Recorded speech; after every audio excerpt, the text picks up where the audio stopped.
എന്താണ് പ്രസിപ്പിറ്റേഷൻ എന്നും പ്രസിപ്പിറ്റേറ്റ് ചെയ്യാനുള്ള വഴികൾ എന്തൊക്കെയാണ് എന്നും നമ്മൾ കഴിഞ്ഞ ക്ലാസ്സിൽ വളരെ ഡീറ്റെയിൽ ആയിട്ട് പറഞ്ഞു, കഴിഞ്ഞ വീഡിയോയിൽ പറഞ്ഞു. അപ്പോൾ ഈ കൊയാഗുലേറ്റ് ചെയ്യാനുള്ള മെത്തേഡുകളിൽ അവസാനം നമ്മൾ പറഞ്ഞ adding electrolyte, by adding electrolyte we can coagulate a particular soul. അതാണ് നമുക്ക് ഡീറ്റെയിൽ ആയിട്ട് ഡിസ്കസ് ചെയ്യാനുള്ളത്. വളരെ ഇമ്പോർട്ടൻ്റ് ആണ്, നന്നായി ശ്രദ്ധിക്കണം. അപ്പൊ കൊയാഗുലേറ്റ് ചെയ്യാൻ വേണ്ടിയിട്ട് ഒരു പെർട്ടിക്കുലർ സോളിനെ കൊയാഗുലേറ്റ് ചെയ്യാൻ വേണ്ടിയിട്ട് നമ്മളെ കയ്യിൽ ഒരുപാട് ഇലക്ട്രോലൈറ്റുകൾ ഉണ്ട്. NaCl, KCl, Na2SO4, Na3PO4, CaCl2, MgSO4, അങ്ങനെ ഇഷ്ടംമാതിരി ഇലക്ട്രോലൈറ്റുകൾ നമ്മുടെ കയ്യിലുണ്ട്. പക്ഷേ ഒരു പെർട്ടിക്കുലർ സോളിനെ കൊയാഗുലേറ്റ് ചെയ്യാനുള്ള കഴിവ് ഇവരെല്ലാവർക്കും ഒരുപോലെ ഇല്ല. ചില ഇലക്ട്രോലൈറ്റുകൾ വളരെ കുറച്ച് ആഡ് ചെയ്യുമ്പോൾ തന്നെ ആ സോൾ കംപ്ലീറ്റ് ആയിട്ട് കൊയാഗുലേറ്റ് ചെയ്യും.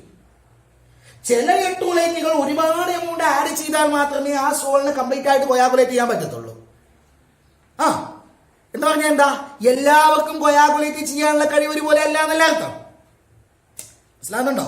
അപ്പൊ നമുക്ക് ഒരു കാര്യത്തിൽ മനസ്സിലാവുന്നത്, ഇലക്ട്രോലൈറ്റിന് ഏതായാലും കൊയാഗുലേറ്റ് ചെയ്യാനുള്ള കഴിവുണ്ടല്ലോ, ആ കഴിവ് ഒരുപോലെ അല്ല.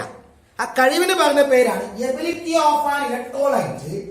Ability of an electrolyte to coagulate a particular sol is called its coagulating power. എന്താണ് its coagulating power? Coagulating power.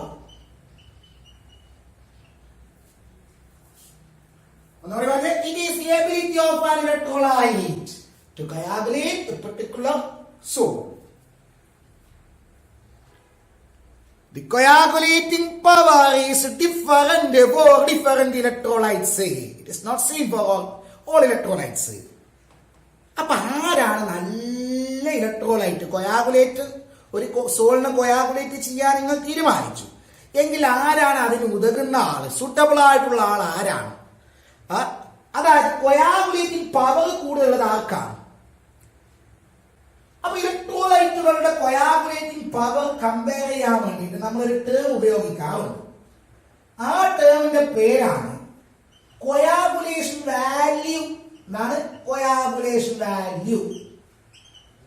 Coagulation value or flocculation value. എന്താണ് flocculation value or precipitation value. Precipitation value.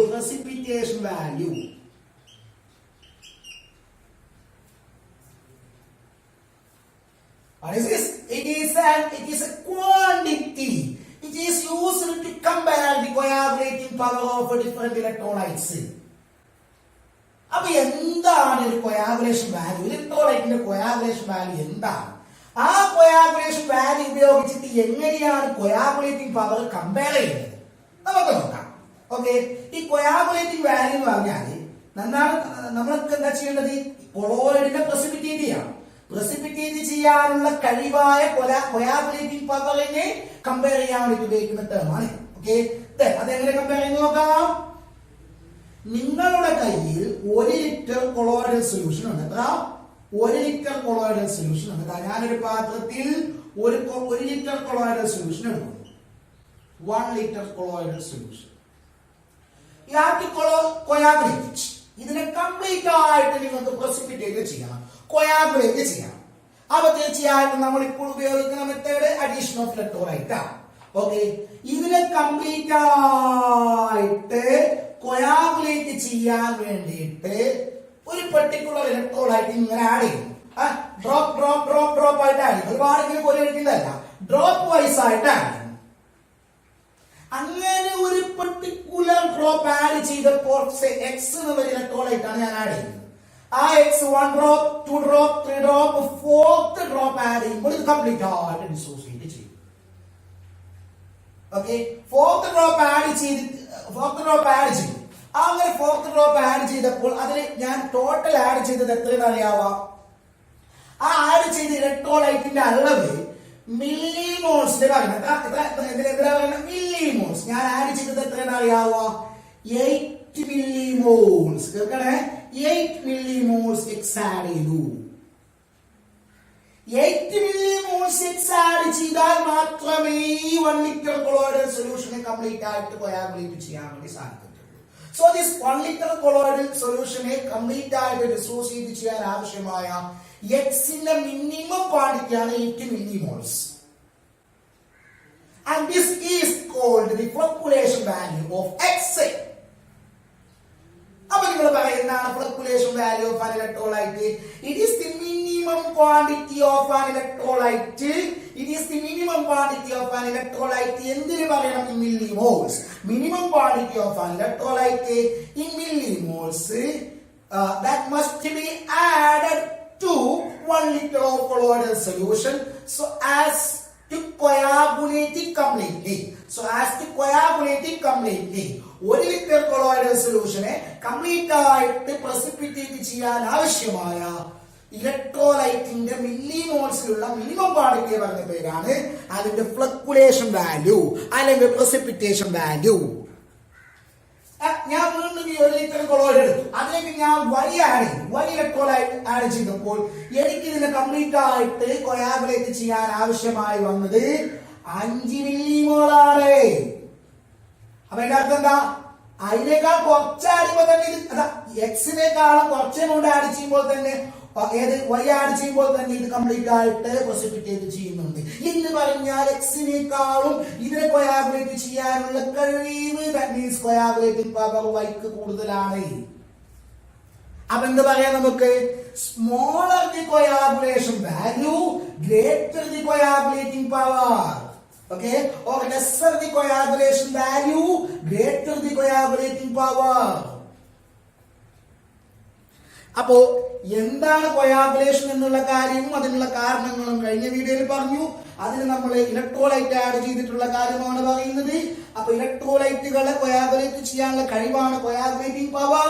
അത് compare ചെയ്യാൻ ഉപയോഗിക്കുന്ന ടേമാണ് coagulation value. അത് നമ്മളാണ് എന്താണ് coagulation value എന്നും അതുപയോഗിച്ചിട്ട് എങ്ങനെ കമ്പയർ ചെയ്യാമെന്നും നമ്മൾ പറഞ്ഞു കഴിഞ്ഞു. ഇനി ഇതുമായി ബന്ധപ്പെട്ട ഒരു ടേം കൂടി പറയട്ടെ. എന്തിനാണ് കുഞ്ഞോളെ? എന്റെ കയ്യിൽ ഒരു പോസിറ്റീവ് ചാർജുള്ള സോളുണ്ട്. എനിക്കിതിനെ കംപ്ലീറ്റ് ആയിട്ട് കൊയാഗുലേറ്റ് ചെയ്യണം. ഞാൻ എടുക്കുന്നത് ഒരു ഇലക്ട്രോലൈറ്റ് ആണ്. ഇലക്ട്രോലൈറ്റ് ആഡ് ചെയ്തിട്ടാണ് ഞാൻ ഇതിന് കൊയാഗുലേറ്റ് ചെയ്യുന്നത്. അങ്ങനെയാണ് ഞാൻ തീരുമാനിച്ചത്. ഞാൻ NaCl എടുത്തു. ആ NaCl ആഡ് ചെയ്ത് കഴിഞ്ഞാൽ എന്ത് സംഭവിക്കും? Na+Cl- ആയിട്ട് മാറും. അതിന് Cl- ഇതുമായി കമ്പൈൻ ചെയ്തിട്ട് അതിന് കൊയാഗുലേറ്റ് ചെയ്യും. ദാറ്റ് മീൻസ് ഈ പോസിറ്റീവ് ചാർജുള്ള സോളിന്റെ കൊയാഗുലേഷന് കാരണമായിട്ടുള്ള ഇലക്ട്രോലൈറ്റിലെ അയോൺ അത് Cl- ആണ്. അതേസമയം ഞാൻ CaSO4 ആഡ് ചെയ്താലോ, കാൽഷ്യം സൾഫേറ്റ് ആഡ് ചെയ്താലോ, അല്ലെങ്കിൽ MgSO4 ആഡ് ചെയ്താലോ SO4 2- ആണ് കൊയാഗുലേഷന് കാരണമാകുന്ന അയോൺ. ശരി, ഇങ്ങനെ ഒരു ഇലക്ട്രോലൈറ്റിലെ ഏതെങ്കിലും ഒരു അയോൺ ആയിരിക്കും കൊയാഗുലേഷന് കാരണമാകുന്നത്. ആ അയോണ് പറഞ്ഞൊരു പേരുണ്ട്, കേൾക്കണേ. ആ അയോണ് പറഞ്ഞ പേരാണ് ഫ്ലക്യുലേറ്റിംഗ് അയോൺ. എന്താണ്? ഫ്ലക്യുലേറ്റിംഗ്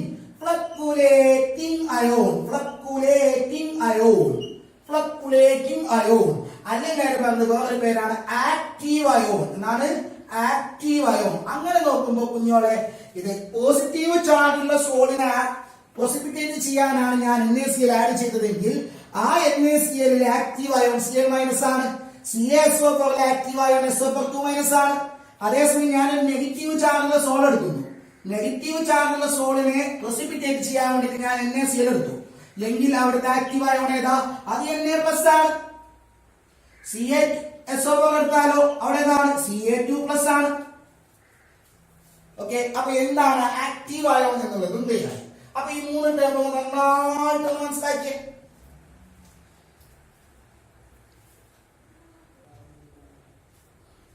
ഓക്കെ അല്ലേ? ഇനി വളരെ ഇമ്പോർട്ടന്റ് ആയിട്ടുള്ള ഒരു നിയമം നമ്മൾ പഠിക്കാൻ വേണ്ടി പോവാണ്. കുഞ്ഞാണ്, നമ്മളെ കയ്യിൽ ഒരു സോളുണ്ട്. ഏത് സോളാണെന്ന് അറിയാവോ? FeOH- OH-. ഫെറിക് ഹൈഡ്രോക്സൈഡിന് നെഗറ്റീവ് ചാർജുള്ള സോളാണ് എന്റെ കയ്യിലുള്ളത്. ഏതാണ് ഫെറിക് ഹൈഡ്രോക്സൈഡിന് നെഗറ്റീവ് ചാർജുള്ള സോൾ? ആ നെഗറ്റീവ് ചാർജുള്ള സോളിനെ എനിക്ക് കൊയാഗുലേറ്റ് ചെയ്യണം ബൈ ആഡിങ് ഇലക്ട്രോലൈറ്റ്. അതിനെ കൊയാഗുലേറ്റ് ചെയ്യാൻ വേണ്ടിയിട്ട് എന്റെ കയ്യിലുള്ള ഇലക്ട്രോലൈറ്റുകൾ ഏതൊക്കെയാണെന്ന് അറിയാവുക? എന്റെ കയ്യിൽ NaCl ഉണ്ട്. ഓക്കെ, എന്റെ കയ്യിൽ CaCl2 ഉണ്ട്. എന്റെ കയ്യിൽ അലുമിനിയം ക്ലോറൈഡും ഉണ്ട്. എനിക്ക് ഇതിനെന്ത് ചെയ്യണം? ഇതിനെ പ്രസിപ്പിറ്റേറ്റ് ചെയ്യണം ബൈ ആഡിങ് ഇലക്ട്രോലൈറ്റ്സ്. എങ്കിൽ ഈ മൂന്നെണ്ണത്തിൽ ഏറ്റവും ഇഫക്റ്റീവ് ആയിട്ടുള്ള ഇലക്ട്രോലൈറ്റ് ഏതാണ് എന്ന് നിങ്ങളൊന്ന് പറഞ്ഞേ. സോഡിയം ക്ലോറൈഡ് ഇഫക്റ്റീവ് ആയതിനെ തീരുമാനിക്കാം. അതായത് കൊയാഗുലേറ്റിംഗ് പവർ ഈ പറഞ്ഞതിൽ ആർക്കായിരിക്കും കൂടുതൽ? അതായത് ഏറ്റവും കുറഞ്ഞ എമൗണ്ട് ആഡ് ചെയ്തിട്ട് ഇതിനെ കംപ്ലീറ്റ് ആയിട്ട് കൊയാഗുലേറ്റ് ചെയ്യാൻ പറ്റണമെങ്കിൽ ഏതാണ് ഞാൻ സെലക്ട് ചെയ്യേണ്ടത്? ഇപ്പൊ മനസ്സിലായോ? എഫക്റ്റീവ് ആയതുകൊണ്ട് ഉദ്ദേശിക്കുന്നത് കൊയാഗുലേറ്റിംഗ് പവർ കൂടിയതാരാണ്? ഏറ്റവും കുറഞ്ഞ അളവ് ആഡ് ചെയ്തിട്ട് ഇതിനെ കംപ്ലീറ്റ് ആയിട്ട് കൊയാഗുലേറ്റ് ചെയ്യണമെങ്കിൽ ഈ മൂന്നെണ്ണത്തിൽ ഞാൻ ആരെ സെലക്ട് ചെയ്യണം? അറിയാമോ? എന്ത് നോക്കുക? നേരെ നോക്കുക. ഇത് നെഗറ്റീവ് ചാർജുള്ള സോളല്ലേ? നെഗറ്റീവ് ചാർജുള്ള സോളിനെ കൊയാഗുലേറ്റ് ചെയ്യാൻ വേണ്ടിട്ട് ഇലക്ട്രോലൈറ്റ് എടുക്കുമ്പോൾ ഇലക്ട്രോലൈറ്റിലെ ഫ്ലക്യുലേറ്റിംഗ് അയോൺ അല്ലെങ്കിൽ ആക്റ്റീവ് അയോൺ അത് പോസിറ്റീവ് അയോൺ ആണ്. ശരിയല്ലേ?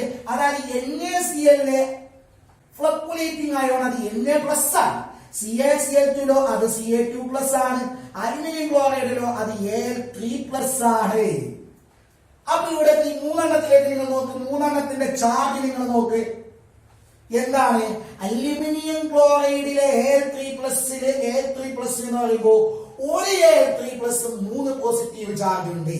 അതായത് ഒരു Al3+ ഒറ്റയടിക്ക് 3 നെഗറ്റീവ് ചാർജിനെ ന്യൂട്രലൈസ് ചെയ്യും. അതായത് നിങ്ങൾ ഇത് 1 മോൾ എടുത്തു കഴിഞ്ഞാൽ ഇതിലെ 3 മോളിനെ ന്യൂട്രലൈസ് ചെയ്യും. ഇത് 1 മോൾ എടുത്തു കഴിഞ്ഞാൽ ഇതിന്റെ 2 മോളിനെ ന്യൂട്രലൈസ് ചെയ്യുള്ളൂ. ഇത് 1 മോൾ എടുത്തു കഴിഞ്ഞാൽ ഇതിന്റെ വെറും 1 മോളിനെ മാത്രമേ ന്യൂട്രലൈസ് ചെയ്യുള്ളൂ. അല്ലേ? അപ്പൊ ഇതിന്റെ 3 മോളിനെ ന്യൂട്രലൈസ് ചെയ്യണമെങ്കിൽ ഞാൻ ഇത് 3 മോൾ എടുക്കണം. ഇത് 1 മോൾ എടുത്താൽ മതി. അല്ലേ? എന്ന് പറഞ്ഞാൽ നെഗറ്റീവ് ചാർജുള്ള ഈ സോളിനെ കൊയാഗുലേറ്റ് ചെയ്യാൻ ഏറ്റവും ഇഫക്റ്റീവ് ആയിട്ടുള്ളത് അത് അലുമിനിയം ക്ലോറൈഡ് എന്ന് പറഞ്ഞ ഇലക്ട്രോലൈറ്റ് ആണ്. അപ്പൊ നമുക്ക് ഈ മൂന്നെണ്ണത്തിൽ ഈ 3 അയോണുകളെ അല്ലെങ്കിൽ 3 ഇലക്ട്രോലൈറ്റുകളുടെ കൊയാഗുലേറ്റ് ചെയ്യാനുള്ള കഴിവിനെ, അതായത് കൊയാഗുലേറ്റിംഗ് പവറിന്റെ കഴിവിനെ നമുക്കൊന്ന് അറേഞ്ച് ചെയ്താലോ? NaCl കഴിവ് കുറവാണ്. അതിനേക്കാൾ കൂടുതലാണ് CaCl2. അതിനേക്കാൾ കൂടുതലാണ്, മോർ ഇഫക്റ്റീവ് ആണ് അലുമിനിയം ക്ലോറൈഡിന്. ദാറ്റ് മീൻസ് ഇതാണ് ഇഫക്റ്റീവ്നെസിന്റെ ഓർഡർ. അപ്പൊ ശരിക്കും പറഞ്ഞാല് കൊയാഗുലേറ്റിംഗ് പവറും ഇലക്ട്രോലൈറ്റിന്റെ കൊയാഗുലേറ്റിംഗ് പവറും അതിലെ ഫ്ലക്യുലേറ്റിംഗ് അയോണിന്റെ ചാർജും തമ്മിൽ ബന്ധമില്ലേ? ഉണ്ടല്ലോ. ഒരു എക്സാമ്പിൾ കൂടി നോക്കാം. ഞാൻ വേറൊരു സോൾ എടുക്കും. ഞാൻ എടുക്കുന്ന സോൾ എന്താ അറിയാവോ? ഇതേ ഫെറിക് ഹൈഡ്രോക്സൈഡ് സോൾ തന്നെ, പക്ഷെ പോസിറ്റീവ് ചാർജുള്ള ferric hydroxide soul. Okay, Fe3+. ഈ പോസിറ്റീവ് ചാർജുള്ള ഫെറിക് ഹൈഡ്രോക്സൈഡിന്റെ സോളിനെ കൊയാഗുലേറ്റ് ചെയ്യാൻ വേണ്ടിയിട്ട് ഞാൻ എടുക്കുന്ന ഇലക്ട്രോലൈറ്റുകൾ നോക്കിക്കോളി. NaCl, MgSO4, ഓക്കെ, അല്ലെങ്കിൽ Na2SO4, എന്തായാലും കുഴപ്പമില്ല. Na2SO4, Na3PO4, Na4, FeCN6, which is a complex. FeCN4, FeCN6. ഈ 4 ഇലക്ട്രോലൈറ്റുകളാണ് ഞാൻ എടുത്തിട്ടുള്ളത്. അപ്പോ സ്വാഭാവികമായിട്ടും ഈ 4 ഇലക്ട്രോലൈറ്റ് ഉപയോഗിക്കുമ്പോൾ അതിലെ ഫ്ലക്യുലേറ്റിംഗ് അയോൺ എന്ന് പറയുന്നത് ആരാ? ഇവിടെ ആരാണ്? Cl- ആണ്. കാരണം പോസിറ്റീവ് ചാർജുള്ള സോളിനെ കൊയാഗുലേറ്റ് ചെയ്യണമെങ്കിൽ ഇലക്ട്രോലൈറ്റിലെ നെഗറ്റീവ് അയോൺ ആണ് വേണ്ടത്. ഇവിടെ ആരായിരിക്കും SO4 മൈനസ്, ഇവിടെ ആരായിരിക്കും PO4 മൈനസ്, ഇവിടെ ആരായിരിക്കും അല്ലെ Cl minus SO4 minus PO4 minus, ഇവിടെ ആരായിരിക്കും FeCN64 മൈനസ്. നിങ്ങൾ പറ ആരാ ഇഫക്റ്റീവ്? ഏറ്റവും ഇഫക്റ്റീവ് ആരാ? ഷുവറായിട്ട് അത് ഇതാണ് അല്ലെ. എന്തുകൊണ്ട് ഇത് ഒറ്റയടിക്ക് 4 മോള് നെഗറ്റീവ് ചാർജ് പോസിറ്റീവ് ചാർജിനെ ന്യൂട്രലൈസ് ചെയ്യും അല്ലെ. ഇത് ഒന്നെടുത്ത് കഴിഞ്ഞാൽ 4 പോസിറ്റീവ് ചാർജിനെ ന്യൂട്രലൈസ് ചെയ്യും. ഇത് 3 എണ്ണത്തിനെ ന്യൂട്രലൈസ് ചെയ്യും, ഇത് 2 എണ്ണത്തിനെ ന്യൂട്രലൈസ് ചെയ്യും, ഇത് 1 മാത്രമേ ന്യൂട്രലൈസ് ചെയ്യുള്ളൂ. ഈ ഒരു Cl മൈനസ് ഒരു പോസിറ്റീവിനെ ന്യൂട്രലൈസ് ചെയ്യുള്ളൂ. അതായത് ഇത് ഒരു മോളിക്യൂൾ എടുത്താൽ ഇത് 3 മോളിക്യൂളാണ് അല്ലെ. ക്ലിയർ? അപ്പൊ ഇവിടെ ഏറ്റവും ഇഫക്റ്റീവ് ആയിട്ട് ഇതാണ്. സോ കൊയാഗുലേറ്റിംഗ് പവറിന്റെ ഇൻക്രീസ് മോഡൽ എഴുതി കഴിഞ്ഞാൽ ഇങ്ങനെ എഴുതാം അല്ലെ. ഏറ്റവും കൂടിയ കൊയാഗുലേറ്റിംഗ് പവർ ഇതിലാണ്. അയോൺസിന്റെ കേസ് എടുത്താലോ Cl minus is less than, SO4 minus is less than, PO4 minus is less than FeCN6A4 minus A. അവിടെയും നിങ്ങൾ നോക്കട കൊയാഗുലേറ്റിംഗ് പവറും ആ ഫ്ലക്യുലേറ്റിംഗ് അയോണിന്റെ വാലൻസിയും അല്ലെങ്കിൽ ചാർജും തമ്മിൽ ബന്ധമില്ലേ? ഉണ്ട്. എന്താണ്? വാലൻസി കൂടുന്തോറും എന്തിന്റെ ഫ്ലക്യുലേറ്റിംഗ് അയോണിന്റെ വാലൻസി കൂടുന്തോറും അതിന്റെ കൊയാഗുലേറ്റിംഗ് പവർ കൂടുന്നു. നമുക്ക് എങ്ങനെ എഴുതാമോ? നേരെ കേൾക്കണേ, വളരെ ഇമ്പോർട്ടന്റ് ആയിട്ടുള്ളതാണ്. ഗ്രേറ്റർ ദി വാലൻസി എന്നാണ്. Greater the valency of flocculating ion. Greater the valency of fluctuating ion, greater will be its coagulating power. അല്ലേ? coagulating power.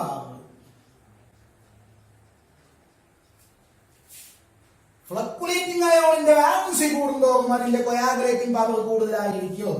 And this statement is called Hardy-Schulz rule. എന്താണ്? Hardy-Schulz rule. Hardy-Schulz rule. Very important. അപ്പൊ Hardy-Schulz rule ചോദിച്ചാൽ ഇത് എഴുതുക, example ആയി എഴുതുക. Okay. അപ്പൊ നമ്മൾ ഈ കൊയാഗുലേഷനുമായി ബന്ധപ്പെട്ട ഒരു ഇമ്പോർട്ടന്റ് ടേം ആണ് ഇപ്പൊ പറഞ്ഞിട്ടുള്ളത്. ഒരു ചെറിയ ടേം കൂടി പറയാനുണ്ട്, അത് നമ്മൾ അടുത്ത ക്ലാസ്സിൽ പറയും. അല്ല, ഇതുമായി ബന്ധപ്പെട്ട് തന്നെയുള്ള ഒരു ചെറിയൊരു കാര്യം കൂടി പറഞ്ഞിട്ടായിട്ട് നമുക്ക് ടോപ്പിക് സ്റ്റോപ്പ് ചെയ്യാം. പിന്നെ എന്താണ് ഇന്ന് പറഞ്ഞു കഴിഞ്ഞ ക്ലാസ്സിൽ പ്രസിപ്പിറ്റേഷൻ പറഞ്ഞു, പ്രസിപ്പിറ്റേഷന് കാരണമായിട്ടുള്ള ഫാക്ടേഴ്സ് പറഞ്ഞു. ഈ വീഡിയോയിൽ എന്താ പറഞ്ഞത്? കൊയാഗുലേറ്റിംഗ് പവർ, കൊയാഗുലേഷൻ വാല്യൂ, പിന്നെന്താണ് ആക്റ്റീവ് അയോൺ, പിന്നെ ഇപ്പൊ പറഞ്ഞതാണ് Hardy-Schulz rule. ഓക്കെ. നമ്മൾ ഈ പാഠത്തിന്റെ ഒരു മിഡിലാകുമ്പോ കൊളോയിഡൽ സിസ്റ്റം പറയുമ്പോൾ പറഞ്ഞതാണ് കൊളോയിഡ്സ് രണ്ട് ടൈപ്പിലുണ്ട്. Based on interaction between dispersal phase and dispersion medium, lyophilic and lyophobic. Lyophobic അതിന് സ്റ്റെബിലിറ്റി കുറവാണ് അല്ലെ. ലയോഫോബിക്കിന് സ്റ്റെബിലിറ്റി കുറവാണ്. അപ്പൊ അതിന് സ്റ്റെബിലൈസ് ചെയ്യാനായിട്ടുള്ള ഫാക്ടേഴ്സ് എന്തൊക്കെയാണ് നമ്മൾ പറഞ്ഞു. ഓക്കെ. അപ്പോ ലയോഫിലിക്കിനേക്കാളും കൊയാഗുലേഷൻ പെട്ടെന്ന് സംഭവിക്കുന്നത് ലയോഫോബിക്കിലാണ്. ഓക്കെ. ലയോഫിലിക്ക് കുറച്ചുകൂടി സ്റ്റേബിൾ ആണ്, അതുകൊണ്ട് പെട്ടെന്നൊന്നും അതിന് എന്ത് സംഭവിക്കില്ല? കൊയാഗുലേഷൻ സംഭവിക്കില്ല. അപ്പൊ ഈ ലയോഫിലിക് സ്റ്റേബിൾ ആണ്, അതിന് പെട്ടെന്നൊന്നും കൊയാഗുലേഷൻ സംഭവിക്കില്ല. അപ്പൊ ഇതിന് ഈ ലയോഫിലിക്കിനെ നിങ്ങൾക്ക് കൊയാഗുലേറ്റ് ചെയ്യാൻ എന്ത് ചെയ്യണം? അതാണ് നെക്സ്റ്റ് പറയാനുള്ളത്. Coagulation of a lyophilic sols. വെറും ഇലക്ട്രോലൈറ്റ് മാത്രമേ ആഡ് ചെയ്തിട്ട് അതിനെ നമുക്ക് കൊയാഗുലേറ്റ് ചെയ്യാൻ സാധിക്കില്ല കേട്ടോ. ഓക്കെ. കാരണം പിന്നെ അവിടെ എന്താ പറയാ, ഡിസ്പേഴ്സ്ഡ് ഫേസും ഡിസ്പെർഷൻ മീഡിയം നന്നായിട്ട് ഇന്ററാക്ട് ചെയ്യുന്നുണ്ട്. ആ ഇന്ററാക്ഷൻ കൂടി ഇല്ലാതാക്കണം, എങ്കിലേ പറ്റത്തുള്ളൂ. ഡിസ്പേഴ്സൽ ഫേസും ഡിസ്പേർഷൻ മീഡിയം തമ്മിൽ നല്ലോണം സോൾവ് ചെയ്യണം. ഓക്കെ, അപ്പൊ അതുകൂടി നമുക്ക് റിമൂവ് ചെയ്യേണ്ടി വരും. അപ്പൊ നമ്മള് നെക്സ്റ്റ് പറയാൻ പോകുന്നത് എങ്ങനെ കൊയാഗുലേറ്റ് ചെയ്യാം. അപ്പൊ അതിനാദ്യം മനസ്സിലാക്കേണ്ടത് ഇതിന് സ്റ്റെബിലിറ്റി കൊടുക്കുന്ന രണ്ട് ഫാക്ടർ ഉണ്ട്.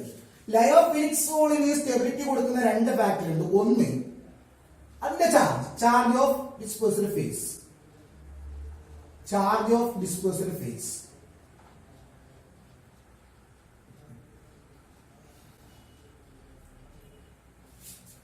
ഒരേപോലെയുള്ള ചാർജ് അതിനുണ്ടാവും. രണ്ട്, ഈ കൊളോയിഡൽ പാർട്ടിക്കിൾസ് ഡിസ്പേർഷൻ മീഡിയമായിട്ട് നല്ലോണം ഇന്ററാക്ട് ചെയ്യുന്നു. ആ ഇന്ററാക്ഷൻ മറ്റതിന് കുറവാണ്. മറ്റതിന് കുറവാണ്, ലയോഫോബിക്കിന് കുറവാണ്. ഇവിടെ നല്ലോണം ഇന്ററാക്ട് ചെയ്യുന്നുണ്ട്. അതായത് dispersed phase of colloidal particles are highly solvated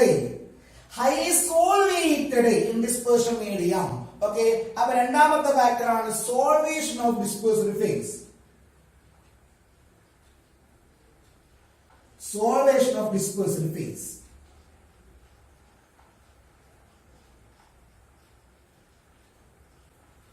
അപ്പോ ഇതിനെ കൊയാഗുലേറ്റ് ചെയ്യണമെങ്കിൽ ഈ രണ്ട് ഫാക്ടേഴ്സ് റിമൂവ് ചെയ്യണം ആക്ച്വലി.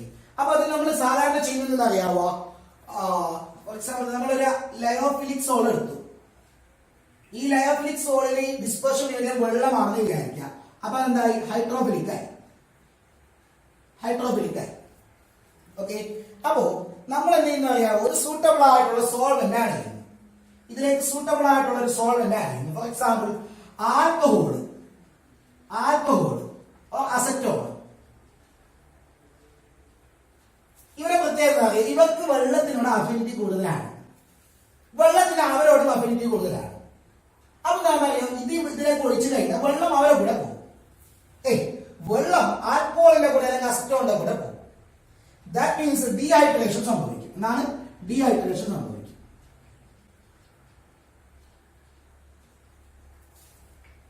അപ്പൊ വെള്ളവും ആൽക്കഹോളും ചേർന്നിട്ടുള്ള മിക്സ്ചറിലായിരിക്കും പിന്നെ ഡിസ്പേർഷൻ ഡിസ്പേഴ്സൽ ഫേസ് ഉള്ളത്.